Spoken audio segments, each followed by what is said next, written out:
One design problem that we have across the country is the fact that our utility grid has not been updated in about 100 years. There's no other piece of equipment that we're all using every single day that hasn't changed very much over 100 years. This is incredibly problematic because when we try to bring renewable energy into the grid, it's much harder to balance the grid, and we end up with issues like brownouts and blackouts, and it gives people the idea that renewable energy isn't reliable. But it's mostly a problem on the design side. It's not that renewable energy isn't reliable and not as prevalent as other types of dirtier power. It's just that we haven't built the infrastructure to support it.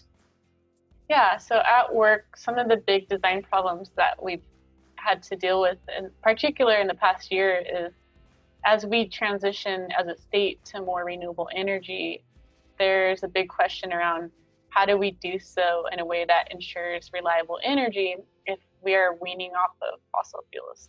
And in the case of Los Angeles, we're not using coal very much out here. We have a lot of natural gas plants in LA County that are still in operation, and some of them are in disadvantaged communities. For example, the city of Oxnard in Ventura County, which is one of our communities we serve, has a natural gas plant in a low-income area. And so there are environmental justice and health impacts that obviously we want to help play a role in reducing.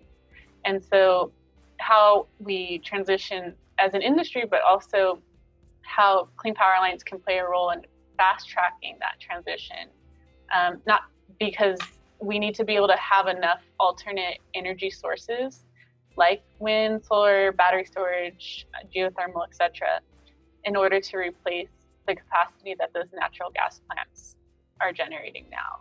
And I would just say this is a really interesting puzzle for everyone in the industry. It's not limited to any one utility, because the state has been basically pushing utilities to move faster and faster through different policies.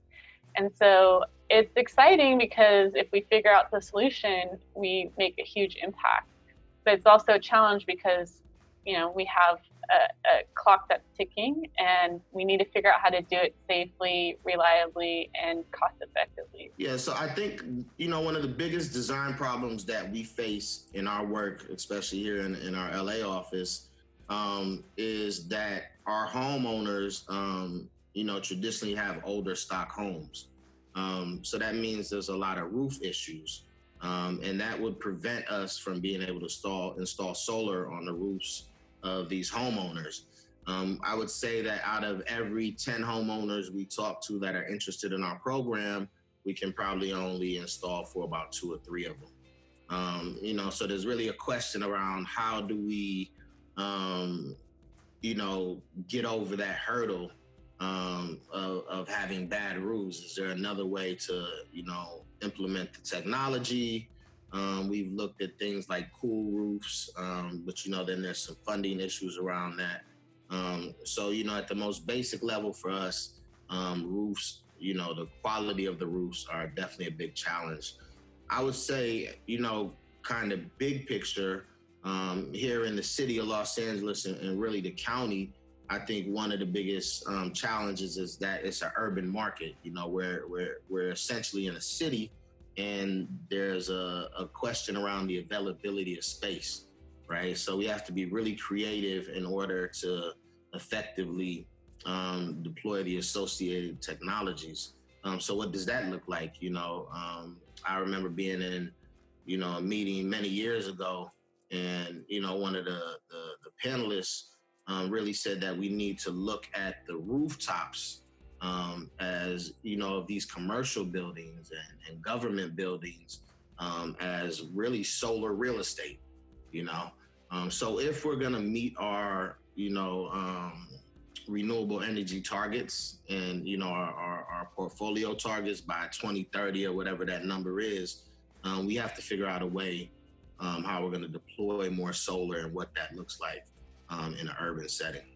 To support a robust grid, we're going to need storage, and defining that correct chemistry, because there are so many different chemistries right now, and they're all kind of in their newer stages of development, so to speak. There's a couple winners that are proving themselves, but getting beyond just lithium ion, that's the foundational chemistry that we've all looked to date.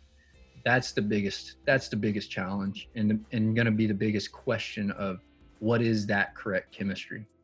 A design problem is, how do we push forward and keep moving clean energy and sustainable transportation forward when the economy slows down? There are many opportunities wherever there are challenges, and the opportunities are really in how can we be really cost effective, cost efficient? How can we think creatively in ways that don't require as much spending of money? Do we focus more on energy efficiency, or do we focus more on shifting how we use energy? This is a very timely and important challenge that will serve us well no matter what kind of state of affairs we have. From an industry perspective, a big design problem is making it easy. And making it easy is a combination of things. One, easy is cost effective. So whether it doesn't cost any money up front or it's really affordable, then industries, organizations, individuals have a much easier time adopting a new solution. Easy is also making it really simple for industry and customers. By simple, I mean not a overly engineered, highly complex, difficult to understand solution. If you can make it really simple to understand and simple to execute and simple to adopt, that will make it very easy.